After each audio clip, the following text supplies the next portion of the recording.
अस्सलाम वालेकुम फ्रेंड्स, आप देख रहे हैं टैक्स दोस्ती रिपोर्टिंग वीडियोस और इस वक्त आप स्क्रीन पे टैक्स दोस्ती का यूट्यूब चैनल देख रहे हैं।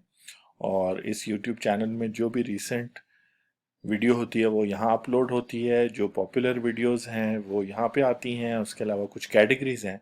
अगर आप देखना चाह रहे हैं कि benefits of being a tax filer, तो उसके हवाले से ये वीडियोस हैं, अपलोड्स हैं। कुछ प्रैक्टिकल टैक्स पे हैं। उसके अलावा बहुत सारे हमारे सब्सक्राइबर जो हैं नॉन रेजिडेंट हैं, तो टैक्सेशन ऑफ नॉन रेजिडेंट के हवाले से जब भी कोई वेबसाइट अपलोड करते हैं तो इस कैटेगरी में शो होती है। इसी तरह रेजिडेंट्स के लिए अलग से और फिर इस तरह कैटेगरीज बनी हुई।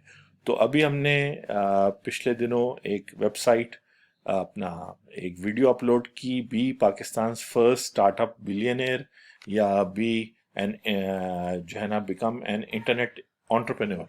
तो बहुत सारे क्वेश्चंस आ रहे थे कि जी इंटरनेट एंटरप्रेन्योर कैसे बनते हैं। तो हमने कहा चलें हम आपको जो है ना एक स्लाइड कह लें, वीडियो कह लें, दिखाते हैं कि आप जो है ना इंटरनेट एंटरप्रेन्योर कैसे बन सकते हैं। खास तौर पे अब जब ये क्राइसिस ख़त्म होगा और आप वापस अपनी ग्रेजुएशन स्टडीज़ की तरफ जाएंगे, आप वापस अपनी जॉब की तरफ जाएंगे, या आप हो सकता है कि ऑलरेडी इंटरनेट बेस्ड काम कर रहे हों, आईटी फ्रीलांसर्स हों, या आप जो काम भी कर रहे थे इस क्राइसिस के शुरू होने से पहले, अब जब आप वापस जाएंगे तो पाकिस्तानी स्टाइल से पाकिस्तान में इंटरनेट एंटरप्रेन्योर कैसे बना जाता है, तो ये स्लाइड आपको step by step with in 10-15 minutes बताएगी। ठीक है जी। तो अगर आप ये वीडियो कभी भी देख रहे हैं तो हम हैं इस वक्त टैक्स ईयर 2020 में, और इस तरह की अच्छी सी अगर आपको बाइक लेनी है या कोई भी आपके फाइनेंशियल गोल्स हैं, घर खरीदना है, अपनी इनकम स्टेबल करनी है जॉब के साथ, या अभी स्टडीज करते हुए ही इनकम कमानी है, तो इंटरनेट एंटरप्रेन्योर बन जाए।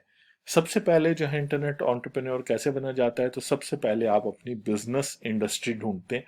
तो बिजनेस इंडस्ट्री आपको कैसे पता चलेगा कि आपको बिजनेस इंडस्ट्री आपकी कौन सी है? तो बड़ा सिंपल है। इस वक्त हम हैं पाकिस्तान स्टॉक एक्सचेंज की डेटा पोर्टल पे, और यहाँ से बहुत सारे लोगों ने बहुत सारे पैसे कमाए हैं। लेकिन इस वेबसाइट को आज हम इसलिए देख रहे हैं कि इसके अंदर आपको आपकी फ्यूचर की इंडस्ट्रीज जिसके अंदर आप इंटरनेट एंटरप्रेन्योर बनना चाहते हैं वो मिल सकती है। और आप स्क्रॉल डाउन करें तो फिल्टर बाय सेक्टर में जब आप इसको क्लिक करेंगे तो ये आपकी इकोनॉमी के वो सारे सेक्टर्स हैं जिनमें आपकी कंपनीज, जो सबसे बड़ी कंपनीज हैं, वो काम कर रही हैं। तो ये वो इंडस्ट्रीज हैं जो फुली मैच्योर हैं, जिसकी सप्लाई चेन का आप हिस्सा बन सकते हैं, यानी कि जिन इंडस्ट्रीज में आप इंटरनेट एंटरप्रेन्योर बन सकते हैं। तो ऑटोमोबाइल असेंबलर्स की इंडस्ट्री क्या है कि जितने भी पार्ट्स वगैरह असेंबल होते हैं उसकी इंडस्ट्री अलग है। सीमेंट की इंडस्ट्री अलग है। तो रॉ मटेरियल से स्टार्ट होके, यानी वो मटेरियल चाहे इंपोर्ट करें या पाकिस्तान में पहाड़ों से लेके उसको सप्लाई करें, फिर सीमेंट बनाने वाली फैक्ट्रीज बनाती हैं उनको, और सीमेंट बना के फिर उनको डिस्ट्रीब्यूट करती हैं होलसेलर रिटेलर के थ्रू। या फॉर एग्जांपल इंजीनियरिंग की इंडस्ट्री है, जितने भी आपके प्रोडक्ट्स पाकिस्तान में बनते हैं, पाकिस्तान से बाहर एक्सपोर्ट होते हैं, उन सब की जो डिफरेंट सप्लाई चेन की जो डिफरेंट इंडस्ट्रीज हैं, एंटरप्रेन्योर्स हैं, वो इंजीनियरिंग में है। हम एग्जांपल जो है इंटरनेट एक्सप्लोरर की सबसे इजी लेंगे food and personal care products की। यानी अगर आप रेस्टोरेंट ओपन करते हैं तो आप फूड इंडस्ट्री का हिस्सा है, या आप रेस्टोरेंट्स को चिकन वेजिटेबल सप्लाई करते हैं तो आप फूड इंडस्ट्री का हिस्सा है। अगर आप रेस्टोरेंट में अकाउंटेंट हैं या रेस्टोरेंट में की मार्केटिंग सर्विसेज करते हैं तो आप फूड इंडस्ट्री का हिस्सा है। तो इस तरह आपने अपनी इंडस्ट्री वो करनी है। इसी तरह अगर आप पर्सनल केयर में, चाहे वो ब्यूटी पार्लर्स हैं, चाहे वो कॉस्मेटिक्स हैं, तो वो पर्सनल केयर प्रोडक्ट इंडस्ट्री में आते हैं। तो आप अपनी इंडस्ट्री ढूंढ लें, कोई भी हो सकती है। ऑयल एंड गैस एक्सप्लोरेशन हो सकती है। अगर आपके पास डेटा मॉडल्स हैं और स्टेटिस्टिकल मॉडल्स हैं जो आप ऑयल एंड गैस कंपनीज को बेच सकते हैं, जो उनको हेल्प करेंगे आइडेंटिफाई करने के लिए कि उनका नेक्स्ट ऑयल वेल कहाँ पे है या उनको कहाँ से फ़ायदा होगा, तो वो आप ऑयल इंडस्ट्री में। वरना तो अगर आप फार्मास्यूटिकल का रॉ मटेरियल इंपोर्ट करते हैं एज एन इंपोर्टर, तो आप फार्मास्यूटिकल इंडस्ट्री में हैं। तो आई होप कि विद इन 5 मिनट्स हो चुके हैं, आपको समझ आ जाएगी कि सबसे पहले इंटरनेट एंटरप्रेन्योर बनने के लिए आपने अपनी जो है ना इंडस्ट्री, बिजनेस इंडस्ट्री आइडेंटिफाई करनी है। तो फूड एंड पर्सनल केयर हम आइडेंटिफाई करते हैं। उसमें बड़े बड़े नाम्स तो ये सारे हैं, ठीक है ना जी।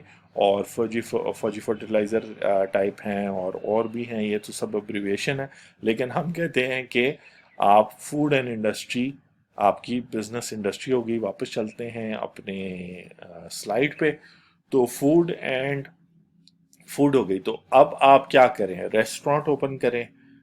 तो जाहिर बात है इस पॉइंट पर आकर, चाहे रेस्टोरेंट आपने सोचा हो या आपने ऑटो वर्कशॉप सोची हो, कुछ भी सोची हो, एक नॉर्मल हालात में, हम चूंकि पाकिस्तानी स्टाइल से जा रहे हैं, नॉर्मल हालात में नेक्स्ट स्टेप होता है कि आप कैपिटल बजटिंग करते हैं। कैपिटल बजटिंग एक टेक्निकल वर्ड है जिसका मतलब है कि वो सारे रिसोर्सेज आप जमा करते हैं।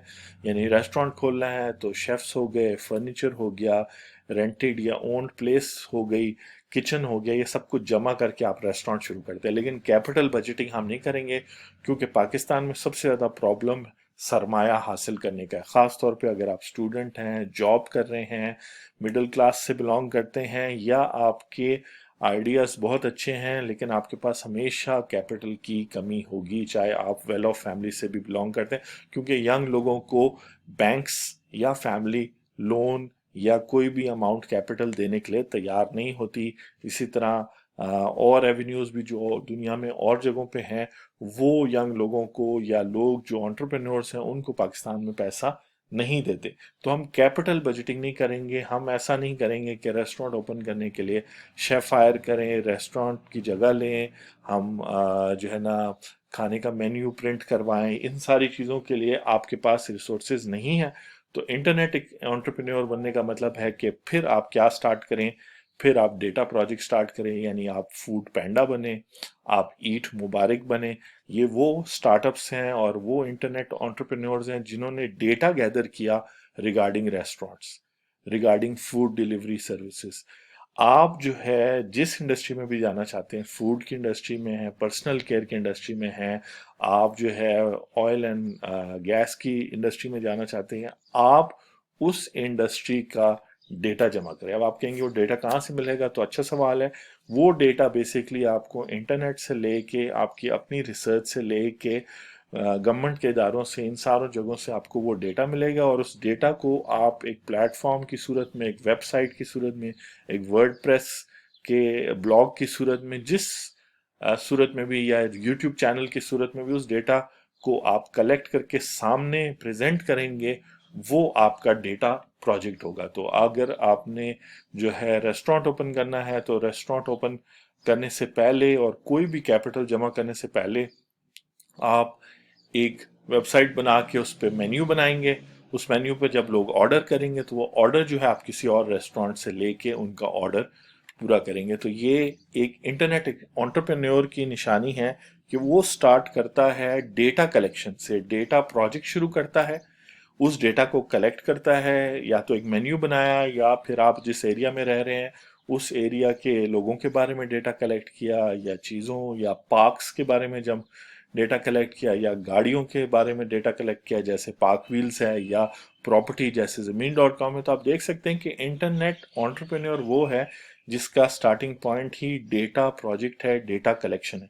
एक दफ़ा जब आप डेटा कलेक्ट कर लेते हैं और आपके पास डेटा चाहे 10 चीज़ों का हो या 10 लाख चीज़ों का हो, तो फिर उस डेटा को मोनेटाइज करने की आप स्ट्रैटेजी बनाते हैं। यानी कि आप उस डेटा को इस तरह करते हैं कि वो वैल्यूएबल हो जाए और कोई इसको खरीदने के लिए रेडी हो जाए। ठीक है जी। और इसमें हम टैक्स दोस्ती में आपको, हम एज बिजनेस कोच आपको हेल्प कर सकते हैं कि आपने अपने डेटा को कैसे मोनेटाइज करना है। डेटा हो सकता है आप अपनी रिसर्च के थ्रू कलेक्ट करें, एज अ हॉबी आपने कलेक्ट किया हो, किसी भी चीज़ों पे कलेक्ट किया हो कि फॉर एग्जांपल आपके शहर में कितनी साइकिलें हैं, या आपके शहर में कितने जो है क्या कहते हैं पोस्ट ऑफिसेज हैं, या कोई भी डेटा जो आपने कलेक्ट किया है और वो डेटा आपके पास है, उसको कैसे मोनेटाइज करना है, वैल्यूएबल कैसे बनाना है। फिर कहते हैं ना जी कि मार्केटिंग ज़रूरी है, जो दिखता है वो बिकता है। वो दिखेगा तब जब आपके पास डेटा होगा, उसको कैसे शो करना है, कैसे प्रेजेंट करना है, कैसे वैल्यूएबल बनाना है। तो आप डेटा मोनेटाइजेशन स्ट्रैटेजी बनाएंगे, हम भी आपकी हेल्प कर सकते हैं, बहुत सारे लोग आपको हेल्प आउट कर सकते हैं, बशर्ते कि वो आपका आइडिया लीक ना कर दें। और जब आपके पास डेटा मोनेटाइजेशन स्ट्रैटेजी आ जाएगी, तो अब आप डेटा को सेल करने के लिए रेडी होंगे। और याद रखें, अगर आपने अपना बिजनेस बनाना है, हॉबी नहीं है, कोई प्रोजेक्ट नहीं है आपके ग्रेजुएशन का या किसी किस्म का भी, या कोई साइड प्रोजेक्ट नहीं आपके बिजनेस का या जहां जॉब कर रहे हैं, तो आपने अपना डेटा सेल करना है कैश पे, और कोशिश करनी है कि आपकी कोई फिक्स्ड कॉस्ट ना हो। क्योंकि जब आप इंटरनेट एंटरप्रेन्योर बनते हैं तो जो सर्वर्स हैं और जो सारे सॉफ्टवेयर्स हैं, जो कुछ भी आप यूज कर रहे हैं वो इंटरनेट और वेब के ऊपर हैं, और आप फ्री सर्विसेज यूज करती हैं, यानी उसकी कॉस्ट अमेजोन पे करता है, उसकी कॉस्ट कोई और कंपनी पे करती है, आप उस सारे इंफ्रास्ट्रक्चर को यूज करते हैं, इसीलिए आप इंटरनेट एंटरप्रेन्योर बन रहे हैं। क्योंकि कैपिटल एक्सपेंडिचर या कैपिटल बजटिंग आप नहीं कर सकते, आप रिसोर्सेज या तो ना तो लोन्स ले सकते हैं ना फंड्स रेज कर सकते हैं, तो आप औरों के फिक्स्ड एक्सपेंसेस के ऊपर, औरों के सर्वर्स, औरों के डेटा के ऊपर आप जो है क्या कहते हैं अपना डेटा कलेक्ट करते हैं, और फिर उस डेटा को आप सेल करने की कोशिश करते हैं मोनेटाइजेशन के थ्रू, और सेल करते हैं और कैश लेते हैं। ना ही ये किसी को कर्ज पे बेचते हैं, ना ही ये डेटा जो है किसी को टाइम देते हैं कि जी आप ये डेटा भी ले लें, यूज़ कर लें और पैसे हमें बाद में दें। आपने डेटा जो है, जो रेस्टोरेंट्स का मेन्यू जमा किया है, जब कोई आएगा आपको ऑर्डर देने आपकी वेबसाइट पर कि जी ये चीज़, और जारी बात है आप क्रेग लिस्ट की तरह, क्रेग लिस्ट एक बड़ा मशहूर वेबसाइट है जो सिर्फ डेटा जमा करके आपको बताता है कि फ़लाँ चीज़ फ़लाँ बंदा बेच रहा है। यानी आप क्रेग लिस्ट की अगर पाकिस्तानी स्टाइल कॉपी बनाए तो घरों के अंदर वो चीज़ें जो OLX अब जो है ना आपको बेचता है, तो आप उसको और रिफाइन करके एक्चुअली उन चीज़ों को देख के कि वो अवेलेबल हैं, यूनिक चीज़ें हैं, जैसे प्लेइंग कार्ड्स होते हैं, स्टैम्प्स होते हैं, तो इस तरह की एक लिस्ट बनाए तो लोग उसको विजिट करेंगे जिन्होंने यूनिक चीज़ें ख़रीदनी है पाकिस्तान के अंदर से, तो उनको आपकी वेबसाइट पर वो चीज़ों का डेटा मिलेगा। आप उनको कहेंगे कि जी हम आपको ये बताते हैं कि ये किस शख्स से आपको मिलेंगी, उस शख्स का डेटा उस पर बेचेंगे, वो जाएगा, वो उससे खरीदेगा वो चीज़, उसकी पेमेंट वो अलग से करेगा, लेकिन आपको कैश मिल जाएगा उस डेटा के लिए जो आपके पास है। और कोशिश करें कि आपकी कोई फिक्स्ड कॉस्ट ना हो, क्योंकि जिस तरह बिजनेसेस शट डाउन हुए हैं उनकी फिक्स्ड कॉस्ट हैं, उनको किराए देने हैं, वो करें तो ये वर्क फ्रॉम होम करें, या वर्क फ्रॉम होम भी नहीं कर सकते तो जो है ना अपने स्पेयर टाइम में जब यूनिवर्सिटी जा रहे हैं जिसकी ऑलरेडी आपने फीस दे दी है, या कहीं जॉब करने जा रहे हैं जहां आपको एक फिक्स तनख्वाह मिल रही है, साइड पे थोड़ा टाइम निकाल के अपने लंच ब्रेक में आप इस तरह का डेटा कलेक्ट करें, डेटा को फिर सेल करने की कोशिश करें, उसमें फेसबुक पेज बनाएं, जो काम भी करें, लेकिन ऐसी कोई फिक्स्ड कमिटमेंट ना करें जहां जो कैश आपको आएगा उसमें से फिर आपको वो कैश किसी और को पे करना पड़े। कैश खुद हासिल करें, चाहे बैंकिंग चैनल से करते हैं, इजी पैसा से करते हैं, कैसे भी करते हैं, कैश आपके पास आए, और फर्स्ट रुपी, पहला रुपी जो रुपी है वो आप कमाएं। पहला रुपया जो है ना जब आपके पास आ जाएगा, इसका मतलब आपका बिजनेस कामयाब है, आपके पास आप एक इंटरनेट एंटरप्रेन्योर बन चुके हैं। और इंशाल्लाह जिस तरह हमने थिंक लाइक अ बिलियनियर वाली अभी अपना टैक्स दोस्ती की वेबसाइट पे चढ़ाई थी, तो उसी तरह फिर आप भी एज ए बिलियनियर इस तरह की मज़ेदार चीज़ें ख़रीद सकेंगे अपनी पसंद की। और मैं वापस जाता हूँ अपने टैक्स दोस्ती चैनल पे कि थिंक लाइक अ बिलियनर हो या एंटरप्रेन्योरशिप फाइनेंशियल आईक्यू हो, मकसद ये है कि आपको पता हो कि इस सारे में क्या इन्वॉल्व है। आपने डेटा कलेक्ट करना है और डेटा सेल करना है कैश पे without making any commitment, any fixed cost. तो इस तरीके से आप इंटरनेट एंटरप्रेन्योर बन सकते हैं। और जहां तक डेटा मोनेटाइजेशन है या फिर आप अपने बिजनेस को बढ़ाएंगे कैसे, उन सवालों के जवाब आप सोचें भी, इस पे देखें भी, और ये सब कुछ देखें कि कैसे आप ये सब कुछ कर सकते हैं। और इंटरनेट एंटरप्रेन्योर बनने में फ़ायदा ही फ़ायदा है। चाहे आप अपने लाइफ के किसी स्टेज में भी, अगर आप रिटायर्ड पर्सन हैं ये देख रहे हैं और आप अब कुछ नया करना शुरू करना चाहते हैं, तो फर्स्ट स्टेप होना चाहिए इंटरनेट एंटरप्रेन्योर। और उसमें आपकी फर्स्ट डेस्टिनेशन यूट्यूब चैनल और आपका फेसबुक अपना पर्सनल प्रोफाइल भी होना चाहिए, और आपका फेसबुक पेज भी होना चाहिए, क्योंकि फेसबुक और यूट्यूब से सारा कुछ आगे चलता है। तो इंटरनेट एक्सप्लोर एंटरप्रेन्योर जो है वो यहाँ से शुरू होता है। इंटरनेट एक्सप्लोरर भी इसीलिए नाम रखा गया था, पहले जो एक ब्राउज़र था अपना माइक्रोसॉफ्ट का। तो मैं हूँ आपका टैक्स दोस्त और टैक्स होस्ट, इस टाइम ऑफ क्राइसिस में आपको ये उम्मीद देते हुए कि इस वक्त भी इंटरनेट एंटरप्रेन्योरशिप की इतनी अपॉर्चुनिटीज़ हैं कि अगर आप हमारा चैनल देखते रहें, हमसे राब्ते में रहें, हमारे नंबर्स वगैरह यहाँ पे सारा कुछ दिया हुए हैं, तो हम आपके साथ इस जर्नी में शामिल होना ज़रूर चाहेंगे।